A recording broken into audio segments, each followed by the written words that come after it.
Mga kulokay, nakaranas ba kayong mag-setup ng buffet sa tabing dagat at maglagay ng mga dekorasyong ilaw sa mga puno at pagkatapos nga mag-setup, kayo rin yung kakain at magliligpit kung ano man ang inyong mga ikinabit? Kaya tara, panoorin nyo muna ako. Hayaan nyo muna po ako na i-share ko sa inyo ang buhay ko dito sa ibang bansa.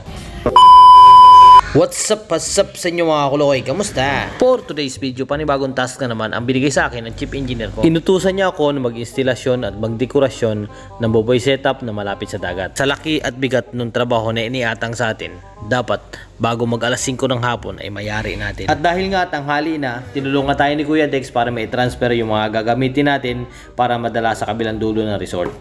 At nung datingan natin dito, nakita ko yung laki ng trabaho. Kupo, 5 tao. Ay sigurado ng tagaktak ng pawis ko nito dahil dalawa lamang kami magkatrabaho. Kaya nga, bago kami umpisa ng trabaho, magpe-flex muna ako ng view. Ito yung pampalamig ng ulo. Sa lahat ng bagay, dapat tayo yung maging positibo para positibo din ang mangyayari sa buhay natin. Huwag nang bigyan puwang ang magreklamo. Sa halip na magreklamo, magtrabaho. Habang hindi pa nga tapos yung mga karpentero sa pagsiset ng mga lamesa dito, nagbugsok na rin ako ng mga poste na patalian natin ng luwid para sa mga dekorasyon. Pagkakabitan na rin ng ilaw na ilalagay natin dito. Bukod sa tirik at masakit na ang sikat ng araw, ay isinunod ko ng puluputan yung mga sanga ng puno, makasilong-silong na rin lamang. Sa part ng ito, tapos na yung mga karpentero, kaya tayo naman ang magtatrabaho. Dali-dali na din po namin kinabitan ng mga ilaw itong mga lamesa. Kung nakaabot ka hanggang dito sa ating video, paki-like na rin po at paki-follow. Maraming salamat po. Napakasarap talaga sa pakiramdam pag natapos ka ng mas maaga. Tulad nga nung sinabi ko nung umpisa pa lang ng video na dapat alas 5 lahat ay naka-ready na. Eto nga't alas 4 pa lang, hayahay na. May isang oras pa ang F&B para iset ang mga pagkain na niluto nila. F&B ang short term ng food and beverage. Sa departamento na yan, magkakasama ang stewardess, waiter, chef, at mga bartender. Meron nga pala kaming staff gathering kaya nakapag-setup kami ng ganito. Yung ganitong event normally nangyayari isang beses isang buwan. Sa dami ng pagkain, sigurado marami ding masasayang. Hindi naman mauubos lahat yan. At yung mga matitira dyan, babasura na lang. Naalala ko nga nung mga bata pa kami, ng mga kapatid ko, ang pagkain sapat-tapat lang. Kaya dapat pag kumain ka, walang tira. Dahil nga pagagalitan ka ng aming ama. Ito ang dessert na pinili ni Kuya. Kung siya may kanin, ito naman yung sa akin. Puro inihaw lang ang aking kinuha. Pagod man sa trabaho, sa pagkain na may bawin-bawi pa rin. Kaya arin, nilantakan ko na. May hipon din nga pala, inihaw. Kaya yan, binanatan ko na rin. Gusto na gusto talaga mga kuloko eh. Nung itinapat ko naman yung cellphone kay Kuya, yan natumba. Nabagsakan yung isang dessert niya, yung cake niya, nabasag. Kaya tawa na tawa. At pagkaubos nga nung inihaw na kinuha natin noong una, napaibig akong paggawa ng salad. At napakasdami kasi ng sangkap na ilalagay katulad itong pipino, kamatis, yung bell pepper, then yung brown beans, di ko alam kung anong tawag dyan. Then pinilagyan natin ng salmon, chop ng salmon at saka itong grind cheese.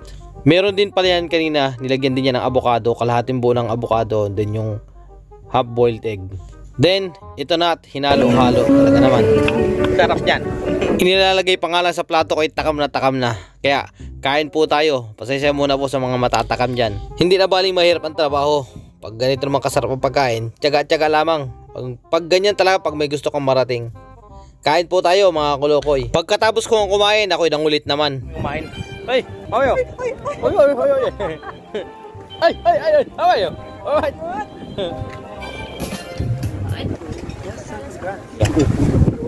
Super!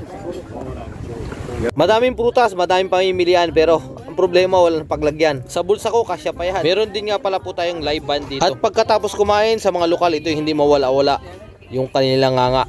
Ngumuya na ngumuya, palagi po ng bunganga. Tapos na kumain, ya. Takas na. Kinabukasan nga yung setup natin, ito na at ating binalikan para tanggalin. Hindi tulad kahapon na maraming departamento yung nag-aasikaso dito. Ngayon, dalawa na lang kami, section. Bali ang electrical at ang karpintero. Kami magtatanggal ng mga gamit na naiwan dito.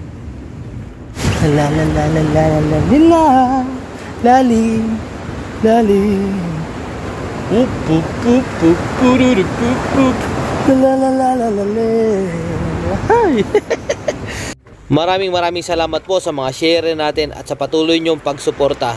Kaya naman sinisipagan akong gumawa ng marami pang video. Kaya see you po. Kita-kits tayo sa mga susunod ko pang mga video. Maraming salamat po.